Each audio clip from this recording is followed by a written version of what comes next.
తమరు అనుమతితో ఒక చిన్న 1 minute వీడియో అధ్యక్ష. మీకు అనుమతులు లేవు, మీ ఇష్టం. హైదరాబాద్ ను మించిన మహానగరాన్ని కడతాం.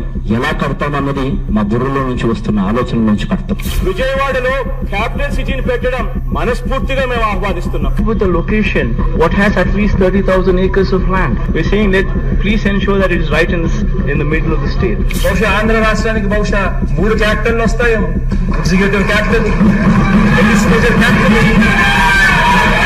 జ్యుడిషియల్ క్యాపిటల్, 3 క్యాపిటల్ కూడా రావాల్సిన పరిస్థితి కనిపిస్తా ఉంది అధ్యక్ష. 3 రాజధానులకు సంబంధించిన ఇంతకు ముందు ప్రవేశపెట్టిన బిల్లును ప్రభుత్వం వెనక్కి తీసుకుని మెరుగైన బిల్లుతో సభ ముందుకు వస్తుంది. To Visakhapatnam, which is going to be our capital. To Visakhapatnam, which is going to be our capital. ప్రతి రాష్ట్రానికి ఒక ఎకనామిక్ పవర్ హౌస్ ఉండాలి. ఒక ఎకనామిక్ పవర్ హౌస్ అనేది రాష్ట్రానికి లేకపోతే, ఒక హైదరాబాద్, ఒక బెంగళూరు, ఒక చెన్నైయో ఇటువంటి నగరాలు ఏ రాష్ట్రానికైనా లేకపోతే రాష్ట్రానికి సంబంధించిన ఆదాయాలు ఎప్పటికీ కూడా పెరగవు. ఒకటైతే చెప్తున్నా, ఏ క్యాపిటల్ అయినా కూడా రాష్ట్రానికి మధ్యలో ఉండాలి.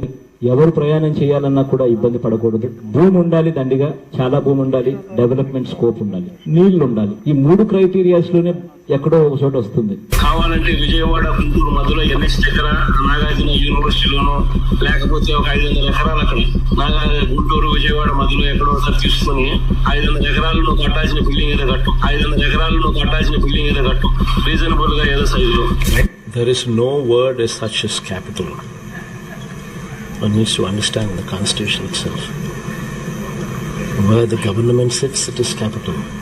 It is the most important thing what one should be understand, what one should be aware of it. He is consistently inconsistent. మీరు చెప్పారు అధ్యక్ష. అంటే వారి వైఖరి చూసిన తర్వాత అధ్యక్ష, అబద్ధానికి, మోసానికి, నయవంచనకి, కుట్రకి, అంటే ఇవన్నీ ప్రతిరూపంగా